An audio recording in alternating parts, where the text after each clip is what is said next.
Boas fãs e amantes do ciclismo, o meu nome é Pedro Ferreira e este é o Mundo do Ciclismo. Desde já agradeço a vossa presença no meu vídeo e bem, vamos então hoje fazer a análise e antevisão à maior prova do ano a nível velocipédico, a Volta à França em bicicleta. A 109ª edição da Volta à França em bicicleta será então disputada entre os dias 1 e o dia 24 de julho de 2022. Estamos a falar de uma prova, como todos nós sabemos, por etapas. Terá mais concretamente 21 etapas e então será uma prova que vai dar grande espetáculo. Esperemos nós, pelo menos disso. Estamos a falar então da Volta à França, do Tour de France, que teve como primeira edição o ano de 1903, portanto é uma prova que vai para os seus 119 anos de existência, mesmo que só tenha 109 edições. A Volta à França surgiu com que intuito? Nomeadamente, o principal objetivo da criação da Volta à França foi para aumentar as vendas do jornal Le Auto, que naquela altura queria potencializar a venda do seu jornal e encontrou a bicicleta como uma boa forma então de impactar o mercado e aumentar financeiramente a receita que então advinha da venda dos seus jornais. E foi a partir daí que a Volta à França foi anualmente sendo realizada. É claro que nós devemos ter em consideração os anos das duas grandes guerras que dizimaram a Europa e o mundo, e é por isso mesmo que, em vez de estarmos na 119ª edição, estamos única e exclusivamente na 109ª edição do Tour de France. E falando então um bocadinho mais sobre essa primeira edição da Volta à França em bicicleta. Devemos claramente frisar que a primeira Volta à França foi constituída apenas por 6 etapas, num total de quase 2.500 km, portanto, em 6 etapas realizaram bastante quilometragem, quase 2/3 daquilo que atualmente os corredores percorrem.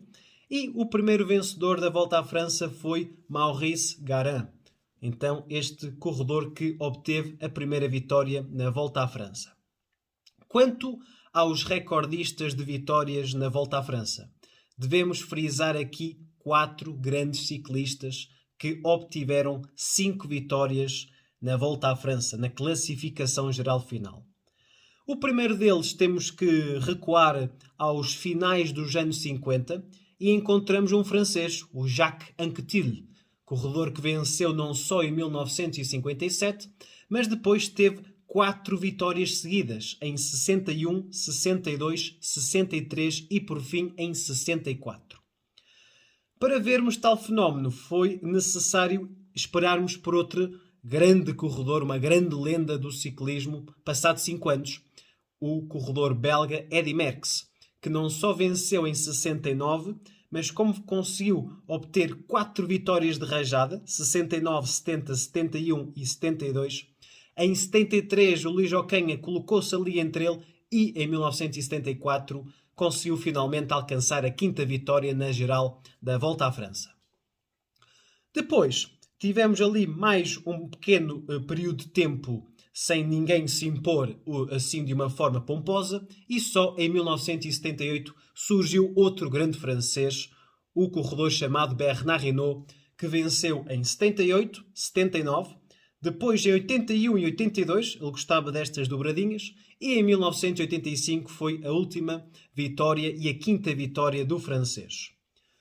Para vermos tal fenómeno novamente, 6 anos depois, em 91, surgiu a lenda Miguel Indurain, o maior ciclista espanhol de todos os tempos, que não fez uma coisa muito fácil. Todos tentaram, mas ninguém conseguiu. Ele foi o único que conseguiu vencer as 5 vitórias na Volta à França de forma consecutiva. 91, 92, 93, 94 e, por fim, em 1995. Portanto, 5 vitórias de Volta à França foram obtidas por estes 4 magníficos lendas do desporto velocipédico.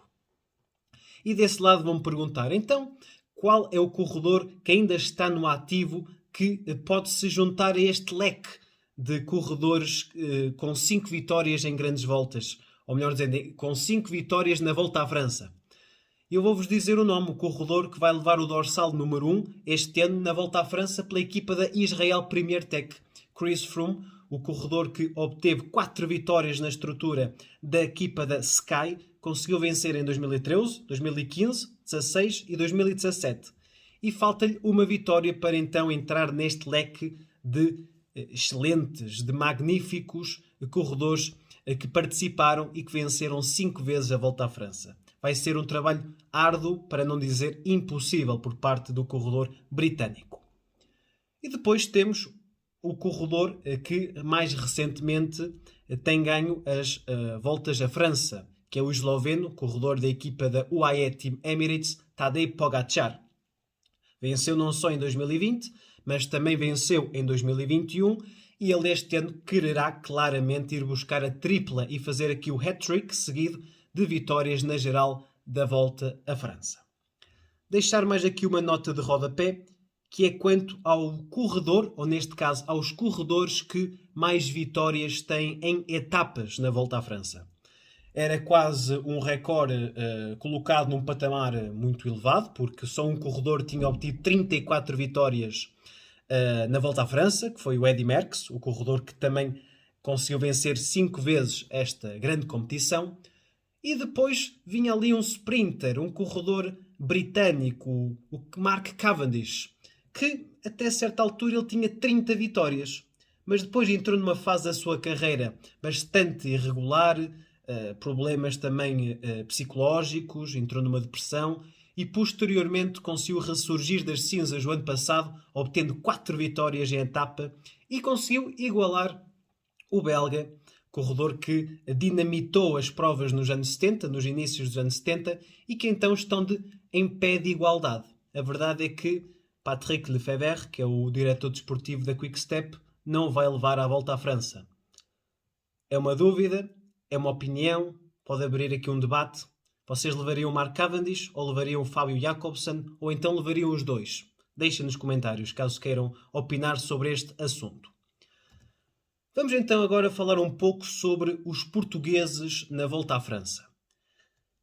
1956 é uma boa data para nós começarmos a falar da participação dos portugueses nesta grande volta. Porque 1956 foi o ano em que o primeiro português participou na Volta à França. Estamos a falar de Alves Barbosa, um corredor que participou em 56 e logo nesse ano fez a diferença. Ele conseguiu, na sua primeira participação, ficar em 10º na classificação geral final. Portanto, uma grande participação por parte deste grande português. O segundo grande português a estar na Volta à França é sempre o saudoso Joaquim Agostinho. Corredor que fez 2 vezes terceiro, 2 vezes quinto na geral, ou seja, fez 2 vezes pódio, algo que vamos ver quem será o próximo português a fazer pódio na Volta à França. Pode ser João Almeida, pode ser o Ruben Guerreiro, mas é muito difícil o Ruben. O João é mais possível, mas temos de ver primeiro o João participar na Volta à França. Mas falando do Joaquim Agostinho, estamos a falar de um corredor que obteve 4 vitórias na Volta à França. E uma delas, no ano em que ele faz, numa das edições em que ele faz terceiro, ele vence uma etapa no topo do Alpe d'Huez, que é uma subida mítica e que este ano será novamente final de uma etapa. É a etapa número 12, a etapa do dia 14 de julho, Dia Nacional de França. Depois do grande Joaquim Agostinho, vamos até 1984, porque 1984 também foi um ano muito importante. Não só porque um português venceu na Volta à França, mas também pelo facto de termos tido pela primeira vez, e acho que também foi pela última vez, uma equipa portuguesa a participar na Volta à França, que foi o Sporting Raposeira. E nessa altura um português venceu uma etapa. O senhor Paulo Ferreira venceu uma etapa pelo Sporting Raposeira na edição de 1984 da Volta à França. Depois podemos dar um passo até ali ao desdobramento dos finais dos anos 80 e inícios dos anos 90 e surge a figura de Acácio da Silva, muitas das vezes mais ligado ao giro, mas também podemos ligá-lo à Volta à França porque venceu 3 etapas na Volta à França em bicicleta. Depois tivemos ali uma paragem até ao virar do século E depois, no início do século XX, tivemos mais um grande português que tentou seguir as pisadas de Agostinho e que quase chegava ao pódio de uma grande volta como a Volta à França. Estamos a falar de José Azevedo, um corredor que não só fez sexto em 2002, mas também fez quinto em 2004. Portanto, 2002 ao serviço da ONS e 2004 ao serviço da US Postal. Depois, 2010 foi um ano em que novamente tivemos uma vitória portuguesa numa etapa da Volta à França com chegada em Gap. Gap é uma localidade propícia para a vitória portuguesa e foi o senhor Sérgio Paulinho que venceu num sprint contra Vasil Kirienka, creio eu, de que venceu essa etapa e entrou então nos livros de portugueses a vencer na Volta à França em bicicleta. O último grande português a vencer na Volta à França é o atual corredor da Wyatt Team Emirates, o campeão do mundo de 2013 em Fiorentina, em Florença, assim é que é, o Rui Costa, que venceu não só 2 etapas numa edição, na edição de 2013, mas também tinha ganho uma em 2011, portanto é um corredor que tem no seu palmarés 3 vitórias em etapa na Volta à França e ele também ganhou em Gap, naquela tal localidade em que Sérgio Paulinho também venceu. Portanto, estes são os grandes portugueses na Volta à França e espero para o ano falar daqui de uma vitória, por exemplo, ou do Nelson, ou então do Ruben Guerreiro nesta edição 109ª do Le Tour de France. Depois tem aqui algumas características, algumas peculiaridades sobre o percurso 2022. O percurso 2022 vai começar fora da França, como normalmente assim acontece. É Volta à França em nome, mas na realidade começa noutras localidades. Neste caso concreto, a Volta à França deste ano terá 3 etapas. As primeiras 3 etapas serão realizadas na Dinamarca. Vai ser uma etapa do contrarrelógio. A primeira etapa é logo um contrarrelógio individual e depois teremos 2 etapas propícias ao sprint, ter em consideração e em cuidado aquela segunda etapa que já vamos mais à frente falar. Total de quilometragem, 3.328 km espalhados por 21 etapas. E perguntar-me-ão, qual será assim a caracterização das etapas? Vamos ter mais etapas para o sprint, mais etapas para os homens, os panchers, etapas acidentadas, ou vamos ter etapas de alta montanha ou de etapas de média montanha? Quantos contrarrelógios vamos ter? Eu vou já aqui tentar esclarecer essas dúvidas. Contrarrelógios vamos ter 2. Etapa número 1 e depois na etapa número 20, no penúltimo dia de prova. Chegadas ao sprint, vamos ter 6 chegadas ao sprint. Depois vamos ter ali 3 etapas que podemos denominar por etapas acidentadas. Etapas que têm umas colinas, têm assim umas incursões na planície. São etapas acidentadas. Depois teremos 4 etapas assim de média montanha, com dificuldade, mas não são etapas de grande dureza, de grande dificuldade. Depois sim, temos ali cerca de 6 etapas muito duras, etapas de altíssima montanha, no qual vamos ter 5 chegadas em alto. Portanto, vamos ter aqui grandes dificuldades. Vamos ter uma Volta à França, acima de tudo, equilibrada, completa, para os sprinters, para os contrarrelogistas, para os punchers e, sobretudo, para aqueles que nós nos interessamos, que é, obviamente, quem vai vencer a Volta à França e, claramente, os trepadores. Eu aqui também coloquei algumas etapas que nós devemos ter no nosso radar. Além da etapa número 1, que vai já levar a um corredor envergar a camisola amarela, que é a camisola distintiva do primeiro classificado, coloquei aqui a etapa número 2. A etapa número 2 porquê? Se nós olharmos assim para as características e para o percurso, parece etapa fácil. É fácil até um certo ponto. É que depois vamos ter ali uma etapa muito tranquila, só que ali nos últimos, mais coisa menos coisa, 25, 20 km, os corredores vão passar por uma ponte que liga 2 ilhas da Dinamarca. E aquilo vai ser complicado. Porquê? Porque se o vento estiver a favor, do telespectador, do espectador, vai ser muito interessante se estivermos com uma etapa de ventos cruzados com um vento com uma quilometragem por hora elevada, mais de 25, 30, 35, 40 km por hora. Aquilo pode levar a bordures, ou seja, a cortes no pelotão. E isso pode fazer com que não se ganhe a Volta à França. Ninguém ganha a Volta à França nisto, mas há muitos corredores que podem perder a Volta à França com o mau posicionamento na entrada daquela ponte. Depois temos a etapa 5, ou seja, deixamos a Dinamarca e voltamos para a França. E a etapa 5 é denominada como a etapa do paralelo.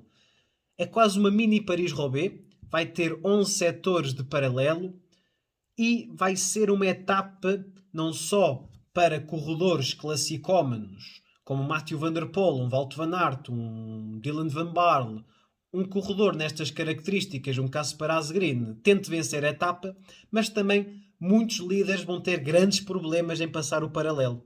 Corredores fininhos, corredores pequeninos, por exemplo, um Adam Yates, assim de cabeça, um Nairo Quintana, vão ser corredores que vão se ver à nora com este paralelo desta etapa. Vão ser apenas, entre aspas, 157 km, mas para muitos vão ser quase 300 km na cabeça e nas pernas uns 500. Portanto, cuidado com esta etapa e novamente eu vou frisar esta ideia.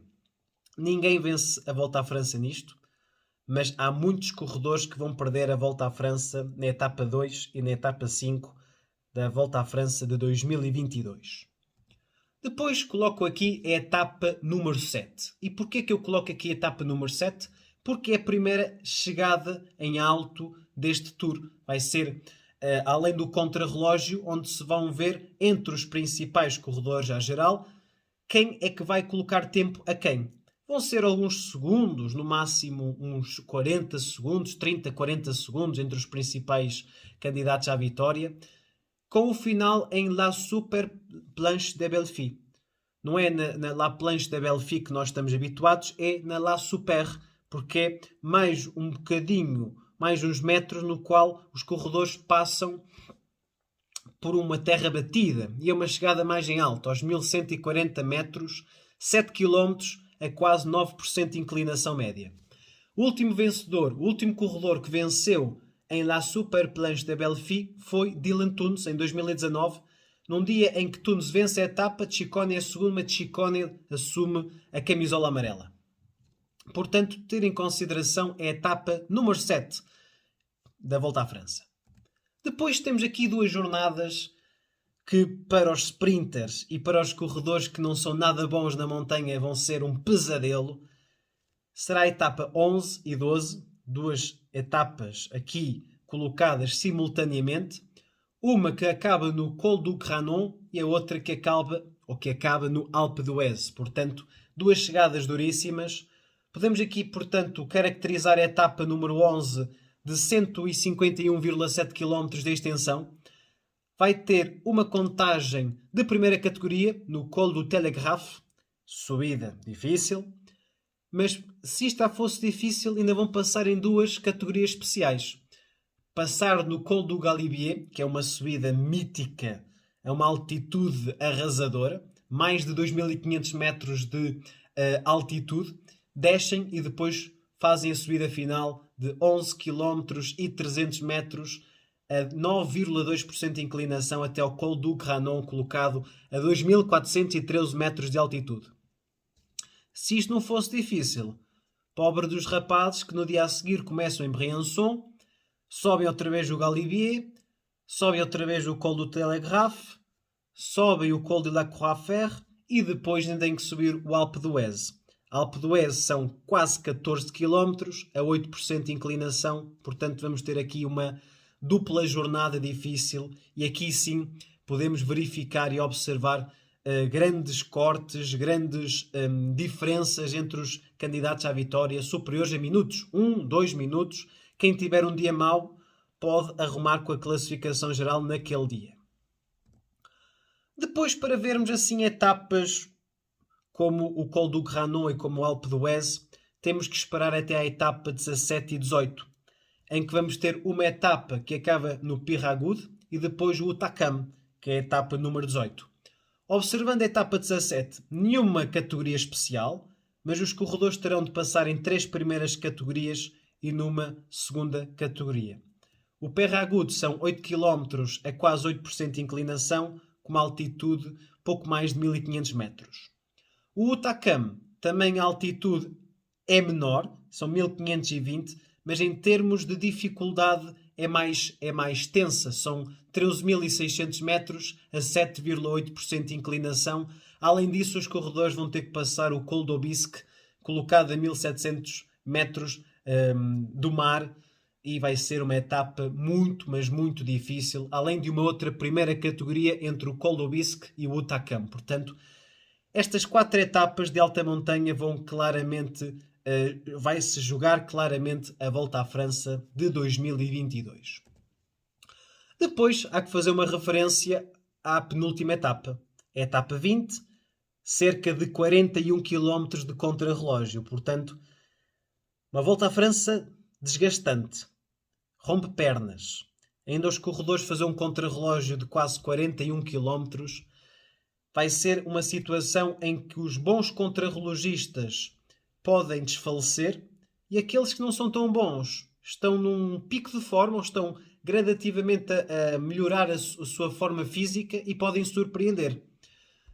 Em 2020, Roglic perdeu a geral para Pogačar num contrarrelógio. É verdade, foi numa cronoescalada, com chegada a La Planche de Belfi naquela altura.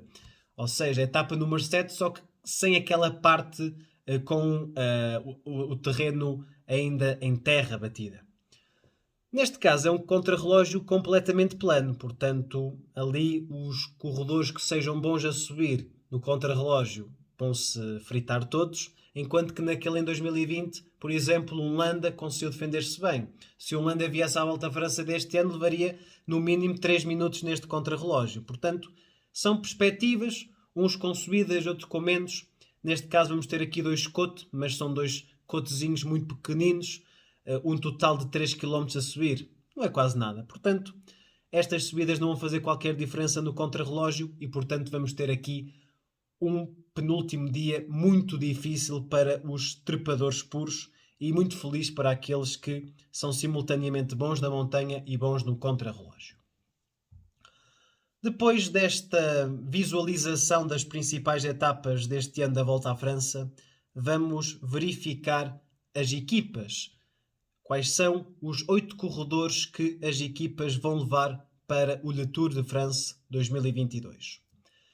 Vamos começar pela equipa do atual campeão em título, do bicampeão Tadej Pogačar. A equipa da UAE Team Emirates vai levar um bloco bastante sólido para Pogačar, tendo gregários fiéis para a montanha, como Maika, como, por exemplo, o George Bennett, e corredores que são capazes do melhor e do pior. São corredores que tanto podem estar hoje em super forma, como amanhã já apresentar sinais evidentes de desgaste, como Marc Soler, como o Brandon McNulty, o Mark Hirschi, que este ano está a andar melhor que o ano passado, mas mesmo assim ainda muito longe do que apresentou em 2020.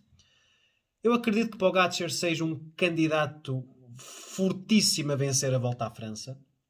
Para mim, primeiro ou segundo vai ser a posição dele, portanto, acho que quanto à UAE Team Emirates não podemos falar nada mais. Podemos dizer muito bem, o Trentin estava escalonado para a equipa, Mark Hirschi veio substituir. Esta Volta à França também vai ser como a 2020, vai ser muito propícia a Covid-19. Antes mesmo de começar, corredores abandonaram e tiveram que ser substituídos por outros. O caso de Matteo Trentin por Mark Hirschi. Depois temos a equipa da Jumbo-Visma, equipa de Primož Roglic, e este ano, e assim como o ano passado, na ausência de Roglic, a equipa de Jonas Vingegaard. Este ano parece-me que a coisa está mais dividida. Se Roglic falhar, será Vingegaard, se não, Vingegaard tem que apoiar Primož Roglic. Eu acredito que um destes 2 corredores vai ficar no pódio. Agora depende muito da forma física em que eles estiverem. Eu acredito que o Primož Roglic, aquilo que evidenciou no Dauphiné, e o Jonas Vingegaard, aquilo que ele demonstrou também no Dauphiné, faz com que o Jonas estivesse em melhor forma que o Primož, mas o Primož Roglič também não era o objetivo dele estar tão bem no Dauphiné. Mesmo assim venceu, à vontade, à vontadinha, e eu acho que o Roglič vai chegar em toda a forma ao Tour de France para tentar assaltar o seu compatriota Tadej Pogačar. Portanto, creio que Roglič seja a principal carta, não descurando, obviamente, Jonas Vingegaard. Porque não os dois no top 3? Ninguém sabe. Juntamente com Pogačar, pode ser um top 3 completamente válido. Esta equipa não se resume a Roglič e a Vingegaard. Como a UAE resume-se a Pogačar, a equipa da Jumbo também tem um senhor chamado Wout van Aert. Claramente que ele vai apoiar o Roglič, mas não é só. Também tem as suas próprias ambições. E as ambições de Wout van Aert é a camisola verde, a camisola dos sprinters, que eu gosto mais de denominar por camisola da regularidade, porque tem que ser regulares em todos os terrenos, não só nos sprints. Também tem que saber subir as montanhas e não chegar fora do tempo limite. Portanto, Wout van Aert é uma excelente aposta para a camisola verde. Ineos Grenadiers.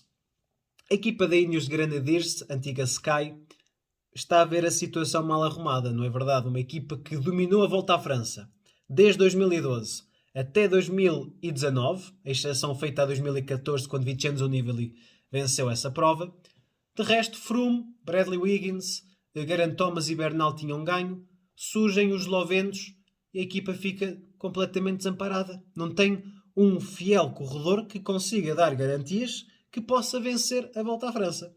É verdade que o Bernal está lesionado, certíssimo, teve uma lesão grave no início da temporada. Ele estaria claramente aqui caso não tivesse caído. Teríamos então uma Volta à França espetacular, Bernal, Roglič e Pogačar. Mesmo assim, eu acho que o Bernal não teria capacidade para vencer esta Volta à França. Acho que os eslovenos estão a um patamar completamente acima dos outros e depois temos os outros. A equipa da Ineos Grenadiers traz um bloco forte, não haja dúvidas, com Geraint Thomas, com Daniel Martínez, com Adam Yates. Portanto, são 3 corredores que podem dar garantias de um top 5. Podem dar. Se vão efetivamente ficar no top 5, tenho algumas dúvidas. E esta equipa também não se resume aos 3 da Figueirada. É preciso ter em consideração Pipo Ganna. Filipe Ganna é um corredor que pode muito bem, ao primeiro dia, sacar a camisola amarela e andar de camisola amarela alguns dias. Acredito que não terá dificuldades na primeira etapa, além do contrarrelógio, então a segunda etapa, assim é que é. Depois, na etapa do paralelo, é um corredor que tem qualidades em cima do paralelo, portanto podia andar com a camisola alguns dias. É verdade que temos ali umas etapas com os finais explosivos, mas se ele tivesse colocado uma distância tão grande face aos adversários, talvez pudesse andar com a camisola alguns dias. Ou então vai ser outro corredor que vai vencer o contrarrelógio, não sei. Mas tem aqui uma equipa forte com Pidcock. Acham que o Pidcock vai se meter ao trabalho? Eu acho que o Pidcock vai ter uma liberdade completa para tentar vencer etapas com esses finais explosivos. O Dylan Van Baarle, acham que ele terá o papel de gregário na etapa número 5, que é do paralelo, ou vai para uma fuga tentar vencer? Ou será que ele vai querer vencer a etapa? É preciso jogar não só com o grupo, mas também com as próprias ambições de cada corredor. Quarta equipa a ser analisada, a equipa da AG2R Citroën Team. Uma equipa interessante, dentro do que a equipa pode trazer. Posso salientar aqui algumas ausências, sobretudo a de Greg Van Avermaet. Acho que é a grande ausência dentro da equipa da AG2R Citroën Team. Mas acho que a equipa deve ter feito um balanço de acordo com aquilo que os corredores estavam ou não estavam a colocar na estrada. E, portanto, o Greg Van Avermaet não deve ter dado o máximo para ter sido escalonado para esta Volta à França. Ambições à geral, tem-nas, obviamente. Ben O'Connor é um candidato a fazer top 5 ou top 10, mas acho que top 5 é possível.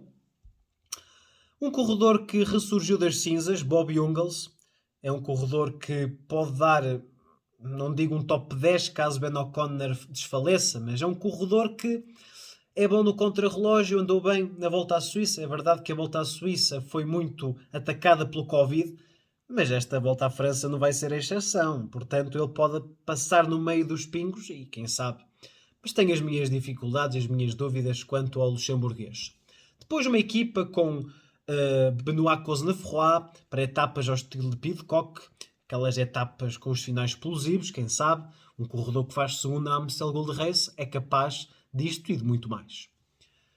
Quinta etapa, equipa alemã da Bora Hansgrohe. É uma equipa que está aqui ambientada em torno de Alexander Vlasov, um corredor que tem andado fantasticamente este ano, bons resultados. É um corredor que, se não fosse o Covid a traí-lo, também iria vencer a Volta à Suíça, sem a mínima dúvida. É um corredor que também é aqui colocado como um possível top 5. Tem dificuldades, se bem que ele, o ano passado, faz quarto no Giro, começou muito bem, mas depois veio sempre por aí abaixo. Mas quem sabe este ano está muito mais forte que o ano passado. Mudou de equipa, mudou de uma Astana completamente de rastro, está numa Bora que está a andar como se não houvesse amanhã. Tem uma equipa muito bem escudada, tem Gross Schachner, Conrad, Schachmann, tem Kamna, que foi fundamental na vitória de Hindley no Giro. E depois, quanto aos sprints, tem Danny Van Poppel. Ou seja, deixaram em casa Sam Bennett. Mais uma situação em que podemos debater. Levariam Sam Bennett, levariam Danny Van Poppel. Danny Van Poppel este ano mostrou-se mais regular, mais resultados dentro do top 10. Sam Bennett não deixou de ser regular. Foi irregular, vá. Foi irregular. É um corredor que se esperava muito mais. É o Sam Bennett, um corredor que em 2020 venceu a camisola verde. Portanto, é um corredor que nós estamos à espera de muito mais de vitórias. E não de segundos, de quintos, quartos, terceiros. Ir a provas de menor dimensão e fazer quarto. Não é para o Sam Bennett. O que não é para o Sam Bennett é a equipa da Quick Step, que o despacharam. A equipa da Quick Step leva o melhor sprinter do mundo para muitos. Na minha opinião, atualmente é o melhor sprinter do mundo. Fábio Jakobsen. Acho que também será uma história bonita, porque aquilo que aconteceu ao Fábio Jakobsen em 2020 foi quase estar às portas da morte, com uma queda na volta à Polónia aterrorizante. Um corredor que conseguiu dar a volta. Lembro-me dele ter ido à volta à Turquia para para fazer parte do bloco de Cavendish, e foi aí que Cavendish também começou a vencer, e o Jakobsen também já estava lá a sair para o lado nos últimos 10 km para não se meter no meio da confusão dos sprints. Depois começou a vencer e este ano venceu uma catrafada de provas, de vitórias, em provas por etapas, em tudo que participou venceu. Provas de um dia, venceu a Kuurne-Bruxelas-Kuurne. É o corredor que tem sido quase o suporte básico de vida da Quick Step, porque este ano a Quick Step não está a fazer uma grande temporada. Se tirarmos o Jakobsen e o Remco Evenepoel, a equipa fica esfrangalhada, que nem a Alaphilippe tem dado grandes vitórias. Também teve uma queda, é verdade. Venceu uma no País Basco. Depois temos uma equipa bastante forte, a Asgreen, para a etapa do paralelo, o próprio Sénéchal, o próprio Yves Lampaert. Portanto, é uma equipa de comboio para Jakobsen, mas também com as suas próprias ambições. Além de que tem um corredor, que é o Mattia Cataneu. É um corredor que tanto pode fazer um top 15, acho que top 10 é muito, mas a pedir muito ao corredor italiano, mas quem sabe um top 15 para uma fuga, tentar vencer uma etapa, como fez o ano passado. Não venceu uma etapa, mas foi para fugas, tentou de tudo e de mais alguma coisa para vencer na Volta à França. Depois vamos até Espanha. A equipa da Movistar. A equipa da Movistar traz aqui 8 corredores interessantes. Acho que não é a melhor equipa da Movistar. É uma equipa que não traz Alex Aramburu nem Ivan Garcia Cortina. Seriam corredores talvez interessantes para a etapa do paralelo, mas opções do diretor desportivo são sempre questionáveis dentro da Movistar. Traz aqui um corredor jovem de qualidade, que é o Matteo Jorgensen, corredor estadunidense. É um corredor muito interessante. Pode fazer no futuro um top 10 numa grande volta, mas este ano tudo vai ser apontado para Henrique Mas, acho eu. Henrique Mas será o líder indiscutível. Ano passado levaram ainda o Superman Lopes, mas foi mesmo Mas que fez, creio eu, de que sexto. Foi quinto em 2020. Fez sexto ano passado, depois vai à volta, faz segundo, acho que foi isso. Este ano acho que o objetivo será novamente fazer um top 5, porque top 3 ao Henrique Mas acho que é demais. Um corredor que não ataca, é defensivo, não é ofensivo, não é um corredor que coloque o seu ritmo e vá por subida acima. Vai sempre a chupar a roda, não podemos pedir mais do que um quinto, quarto lugar. Por isso, creio de que Henrique Mas pode novamente obter esse feito, se bem que este ano ele tem tido muitas quedas. Foi no Tirreno Adriático, teve uma queda na etapa de Carpenha, acho que foi a etapa de Carpenha, em que Pogacar mete um baile em todos.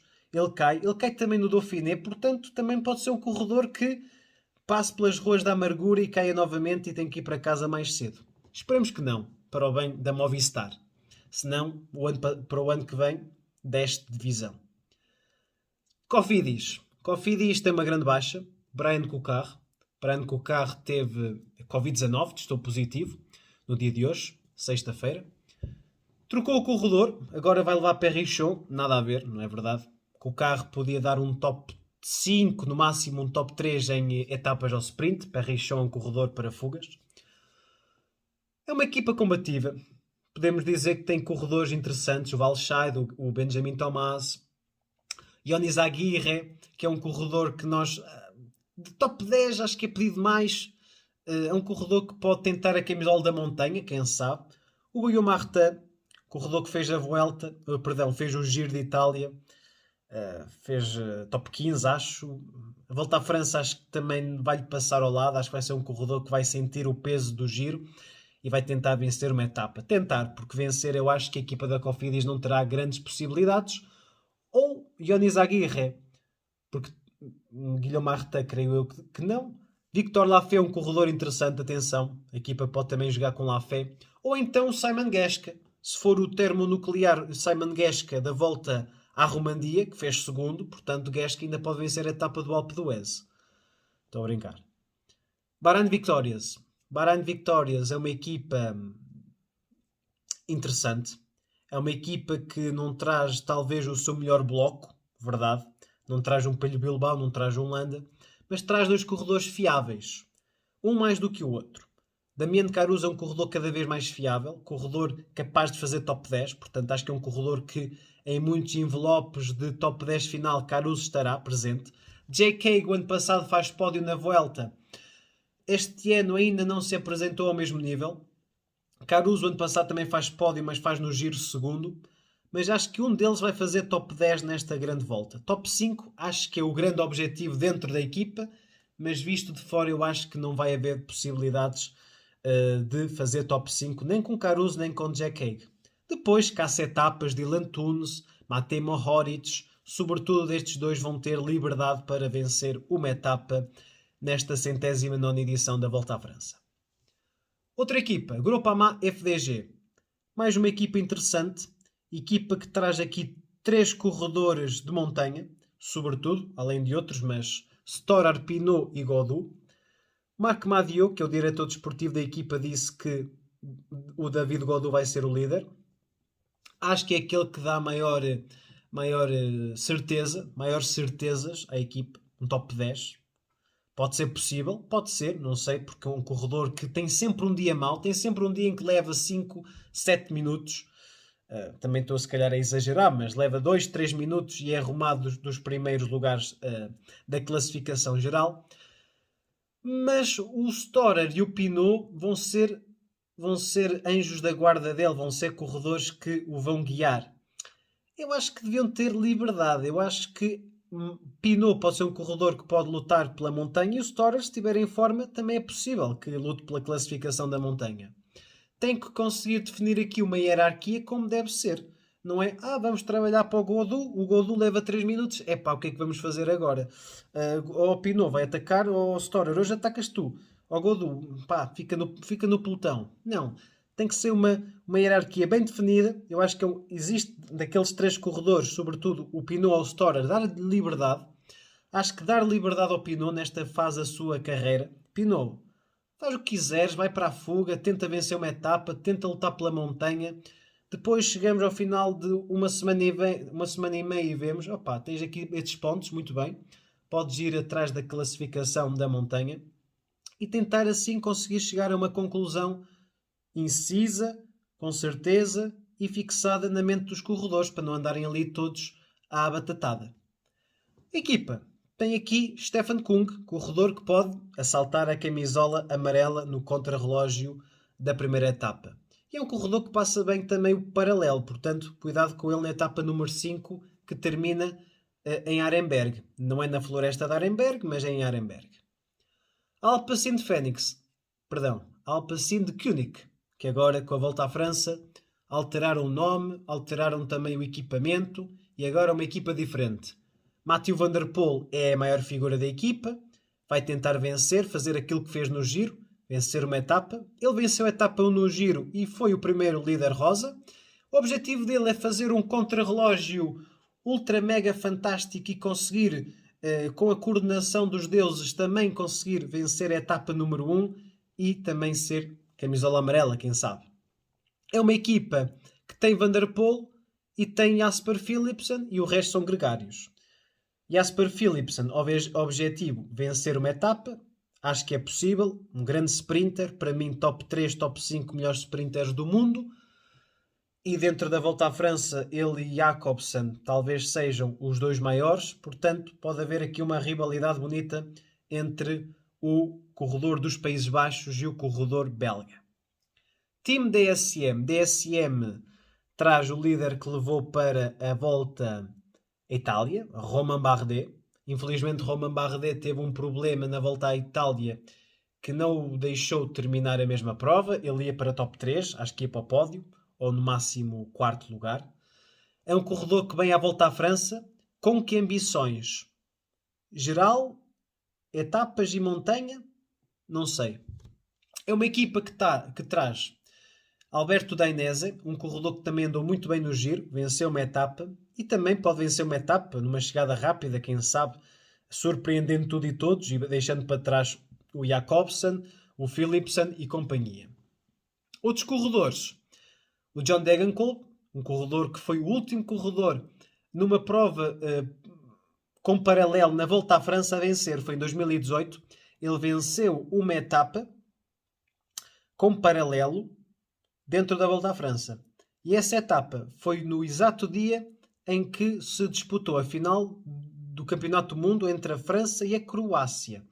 Foi esse o dia. Degenkolb venceu essa etapa. Acho que até foi contra Greg Van Avermaet e Avermaet também era líder da geral. Tem aqui umas pequenas luzes, mas não tenho a certeza absoluta. Intermarché, o antigo BR. 2 líderes. Montanha, Menches, tentar top 10. Vamos ver se é possível o sul-africano tentar um top 10, uma vitória em etapa. E do outro lado, Alexander Kristoff tentar vencer etapas ao sprint ou então essa etapa do paralelo. Astana Kazakhstan Team, uma equipa com Lutsenko. O que é que eu posso dizer mais? Com Lutsenko e Moscon. Moscon, vamos ver numa fuga. Lutsenko vai tentar fazer a mesma coisa do ano passado, top 10. Acho difícil, ano passado fez 7º, foi um resultado espetacular para o Kazakh. Este ano, se fizer top 10, já é muito bom para a equipa da Astana. AF Education Easy Post. Tenho que fazer um reparo. Quando falei da Movistar, não falei de Nelson Oliveira. Acho que é sempre necessário frisar os nossos portugueses nestas provas além fronteiras. E dentro da AF Education Easy Post temos Ruben Guerreiro, corredor que este ano tem andado no cômputo geral muito bem, desde o AE Tour no qual ia para top 10, se não fosse um problema mecânico. Um corredor que fez top 10 na Flash Wallonne, creio que eu 7º. Um corredor que faz top 10 no critério do Dauphiné. Um corredor que vence a clássica do Mont Ventoux. Obviamente que é um corredor que tem que ser olhado com respeito. É um corredor que vai para vitórias em etapas e montanha ou para top 10. O meu coração diz que ele vai para top 10. A minha mente tende a dizer que ele vai tentar vencer etapas e levar a camisola da montanha. Mas quando ele diz que quem é que não gostaria de fazer top 10 numa grande volta? Coloca-me aqui algumas dúvidas. Mas a verdade é que olhando para a equipa da AF Education temos Rigoberto Urán e Nilson Paulas. O Rigoberto Urán é um corredor que pela experiência e é um corredor bastante regular. É um corredor que faz quase sempre top 10 no Tour. O ano passado ia para quarto. Teve um dia desastroso, acaba em 10º ou 9º. Trazem o Nilson Paulus, que andou muito bem na volta à Suíça. Atenção, o corredor dos Estados Unidos da América pode ser o próximo grande corredor americano. Ele e Brandon McNulty podem ter margem para progredir e, quem sabe, no futuro fazerem top 5. Mas acredito que este ano acho que a hierarquia passa por Uran, Paulus e Ruben com uma maior liberdade. Frisar aqui uma surpresa para mim. Foi espanto meu não ver aqui Johan Esteban Chaves Rubio, um corredor que tem andado muito bem. Também fez top 10 no Dauphiné e fez segundo na clássica do Mont Ventoux. Talvez eu colocasse aqui por outros corredores, mas eu não sou diretor desportivo da equipa da EF Education. Eu não sou o Jonathan Walters. Portanto, eu não sei nada dentro da estrutura da equipa norte-americana. E Bisseger pode ser um corredor interessante para vencer o prólogo. O prólogo não, o contrarrelógio de 13 km que marca o início em Copenhaga da Volta à França. Equipa francesa da Arkea Samsic. Já falámos de uma equipa para o Continental, que para o ano vai ser o World Tour, a de Koenig, e mais uma equipa que é para o Continental, mas para o ano vai ser o World Tour, que é a Arkea. Uma equipa que vai buscar pontos, tenho quase a certeza, com a Mauri Capio e Hofstetter, eles vão sprintar para colocar os dois no top 10 em chegadas rápidas. Connor Swift será muito interessante na etapa de paralelo, cuidado com o homem. Barguil, fugas e aqueles finaizinhos dolorosos, aqueles finaizinhos muito explosivos, pode ter uma palavra a dizer. E Quintana. O que é que se pode esperar de Quintana? É quase no nível de Bardet, atenção. Eu não estou a comparar o Bardet ao Quintana. Acho que o Bardet, aquilo que demonstrou no Giro, ia para top 5, top 3. Quintana, será que ele vai com a mania do top 10 ou vai então com o objetivo da montanha, de uma etapa? Não sei, há muitas pessoas que vão com este objetivo de tentar uma etapa e, pelo acaso, ir atrás da montanha? Ou será que o Quintana, que é um corredor que se posiciona bem no pelotão, aprendeu com os erros, naquela etapa dos ventos cruzados, ganhar alguma vantagem, estar numa excelente forma física, ele será capaz de fechar top 10 na Volta à França nos seus 32 anos? Quando o seu auge já passou há 3, 4 anos? Eu coloco essa dúvida. Lotto Soudal. A Lotto Soudal é uma equipa que não traz os seus melhores 8 corredores. Não traz o Victor Campenertz, não traz, por exemplo, o Arnaud Lee. São corredores que vão para outras provas para dar pontos à equipa da Lotto Soudal porque os necessita para sobreviver na primeira divisão do ciclismo mundial. Mas traz Gilbert, traz Andrés Kron, Brent Van Moer, Florian Vermees, Tim Wellens, corredores que podem vencer através da fuga, corredores que podem ter uma palavra a dizer, e depois Caleb Ewan. Se for o Caleb Ewan que nós estamos habituados, é um corredor que pode dar uma etapa ao sprint à equipa. Philipsen, o Jacobsen e o Ewan são os 3 melhores sprinters aqui em prova. Temos sempre a questão do Christophe, temos aqui a questão, depois vamos ver, do Mats Pedersen, o Sagan, não sei, e do Wout van Aert. Portanto, o Ewan vai vencer uma etapa. Eu acredito que sim. Também dizia o mesmo no Giro e ele não venceu. Portanto, é um corredor que pode dar, mas vamos ver se vai dar. Deixo aqui o ponto de interrogação. Trek Segafredo. A Trek não traz um líder para a geral. Acho que Ciccone e Boca Molema. Ciccone porque foi ao Giro e também não dá garantias top 10 porque nunca terminou no top 10, e Molema, o seu top 10 já ficou em 2013 quando fez top 10 nesta prova. Traz aqui uma equipa com caças etapas, com um Stuyven para aquela etapa do paralelo. Quinn Simmons é um corredor que vamos ver muitas vezes em fuga, acredito eu. Naquelas etapas de média dificuldade ele vai para as fugas. Mats Pedersen, eu acredito que ele vai ser o principal adversário de Wout van Aert pela verde. É um corredor que sprinta bem, já venceu Van Aert ao sprint este ano no Paris-Nice. Ok, foi no Paris-Nice, já foi há quase 4 meses. É um corredor que sobe minimamente bem, não vai sair da prova por tempo superior àquele que estava estipulado, over the time limit, não. Portanto, pode ser o grande adversário de Wout van Aert. De resto, uma equipa combativa, interessante, mas ninguém para fazer top 10 na geral. Últimas 4 equipas a serem analisadas, começamos pela Total Energies. Equipa que nestes últimos meses tem andado bem. Uma equipa que conseguiu obter 2 vitórias nas 2 maiores provas por etapas em França. O Mathieu Bourgodeau venceu no Paris-Nice, está aqui no alinhamento. O Alexis Vuillermoz venceu no critério do Dauphiné, está aqui também no escalonamento da equipa. Depois trazem Edval Boasson-Hagen de última hora, era para ser Cristiano Rodrigues. Aquela equipa está assim um bocadinho também esvairecida porque Cristiano Rodrigues não vai renovar contrato para o ano. Pode ter sido essa a razão pela qual ele foi retirado da equipa final. Pierre Latour, top 15. Top 10 acho que é muito difícil, mas top 15 ele começa sempre as provas muito bem. Se vocês se bem recordam, o ano passado, na primeira etapa, o Julian Alaphilippe ataca, vai buscar a etapa, ganha a camisola amarela no primeiro dia. Há um ataque de um gajo da equipa da Total Energies, é o Pierre Latour, responde o Roglic e o Pogacar. Ele voou naquela etapa. Depois há uma outra etapa, que é uma etapa que ganha o Mohoric, é a etapa mais longa do Tour do ano passado. O Roglic está a ficar para trás porque tinha caído no dia anterior. Ele faz um ataque sem nexo e o Carapaz vai buscá-lo. Acho que é isso. Ele ataca quando não é preciso. E depois, quando é preciso, etapas de alta montanha, ele não tem força. Claro, ataca desnecessariamente. Mas é para mostrar o patrocinador. Ele pode mostrar o patrocinador de outras maneiras. Acho que é um homem para fazer top 15, mas mais do que isso não acredito. Depois traz o Peter Sagan. Traz o Peter Sagan, um corredor que tem mais de 120 vitórias na sua carreira. É um corredor que este ano voltou às vitórias. Venceu na Volta à Suíça. Um corredor que tem um hat-trick de Covid.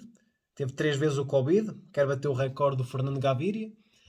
É um corredor que venceu também os campeonatos nacionais pela 8ª vez. É o seu passeio, é o brinca na areia. E acredito que pode fazer top 5 em etapas ao sprint, etapas planas. Acho que vencer uma etapa ao sprint vai ser muito difícil para o Peter Sagan no auge dos seus 32 anos. Corredores com 32 anos parece que acabaram bastante cedo. Quintana, Pinot, Sagan. Não sei, a longevidade ou começaram muito cedo a mostrar o seu potencial e acabam também cedo a sua grande forma física. Falar em forma física, vamos falar de Chris Froome e da equipa da Israel Premier Tech. Eu sei que estou quase numa hora de vídeo, mas isto é a análise em televisão à Volta à França e não podemos deixar sem falar de Christopher Froome, 4 vezes vencedor da Volta à França. Numa ocasião fez segundo, noutra ocasião fez terceiro, segundo em 2012, terceiro em 2018, ano em que ganha Geraint Thomas. Leva o dorsal número 1 para espanto meu. Será que eles ainda têm o sonho de colocar o Froome a vencer a Volta à França? Acho que o sonho já é fazer top 10. Acho que tudo o que seja top 20 ou 25 já é bom para o Froome. Até top 50. Daqui a um bocado até é bom ele acabar a Volta à França. Eu acho que temos de ser honestos. Christopher Froome vencer a Volta à França é impossível. Agora, pode voltar a ser competitivo. Ele já mostrou ser competitivo esta temporada. No Mercantour Classic. É uma prova. Volta à França não é o Mercantour Classic. É uma prova muito mais difícil. Agora, pode ser um corredor que pode ir para uma fuga, tentar vencer uma etapa. Digo, tentar. Agora, não esperem que o homem faça, no auge dos seus 37 anos, aqui um resultado espetacular na Volta à França. Eu não acredito, portanto. Froome pode então tentar aqui fazer uma vitória de etapa e não mais do que isso. Acho que a grande carta da equipa para a geral será Fuglsang. E isso é dizer muito, porque Fuglsang é um corredor que desde 2013 que não consegue fazer top 10. É um corredor que chega sempre em grande forma ao Tour. Ele venceu já 2 ou 3 vezes o Dauphiné. Já fez grandes exibições na Volta à Suíça. Mas é um gajo que chega à Volta à França e tem sempre algo que ocorre mal. Não sei, acho que é um problema que ele tem com as 3 semanas. Porque ele é um corredor muito bom de uma semana. Foi dos melhores nos últimos anos de uma semana. De um dia, também não há razões para reclamar. Um homem que venceu a Liège-Bastogne-Liège e venceu a Volta à Lombardia é um grande corredor de um dia em provas com alguma dureza. Agora, 3 semanas é pedido mais ao homem. Michael Woods. Muito bem, venceu uma etapa. Acho que Woods é mais alinhavado com os pergaminhos de uma Vuelta do que propriamente de um Tour. Bike Exchange, penúltima equipa, traz aqui um outro sprinter bom, mas que tem um grande problema, como todos os sprinters têm, que é passar as subidas. Foi muito questionado durante o critério do Dauphiné, levar o Groenewegen ou não levar o Groenewegen ao Tour. É óbvio que se tem de levar o Groenewegen. É um corredor que foi contratado com o objetivo de ir ao Tour de France, foi contratado à equipa da Jumbo-Visma. Ele não ia à Volta à França na Jumbo-Visma. Uma equipa que está talhada para ganhar a geral não pode levar Groenewegen. Pode levar Wout van Aert porque é um todo-terreno. Agora, Groenewegen não leva. Groenewegen foi para uma equipa que em termos institucionais está abaixo da Jumbo-Visma, tem maior liberdade, tentar ter um bloco para ele, com Mesguetes, com Matthews, se bem que eu acho que Matthews vai ter alguma liberdade em algumas etapas, com mais dificuldade, mas Groenewegen é capaz de dar uma vitória num sprint à equipa. E eu já estou a dizer que muitos vão vencer, muitos sprinters, e só vai haver 6 etapas ao sprint. Portanto, arranjem mais 10 etapas ao sprint para esta gente vencer. Última equipa, a equipa mais fraca no pelotão da Volta à França. Foi questionada a sua participação. Muitos pensavam que a equipa da UNO-X pudesse vir à Volta à França porque a Volta à França vai começar na Dinamarca, nós temos uma equipa aqui da Escandinávia, pode ser que... Não. BB Hotels vai, uma equipa que traz o super combativo do ano passado, o Frank Bonamour, um corredor, deu ali boas exibições do ano passado.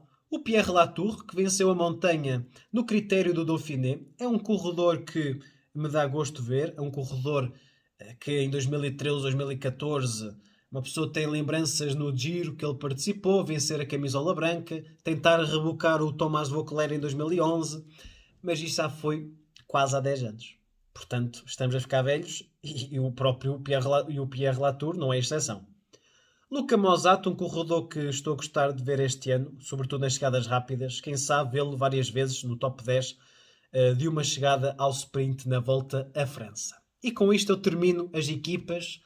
Já não é preciso ouvirem mais falar das equipas que vão participar na Volta à França. Agora vamos falar um bocadinho sobre as camisolas distintivas. Não só dar o meu top 10, mas também ver quem vai vencer a camisola da montanha e a camisola verde.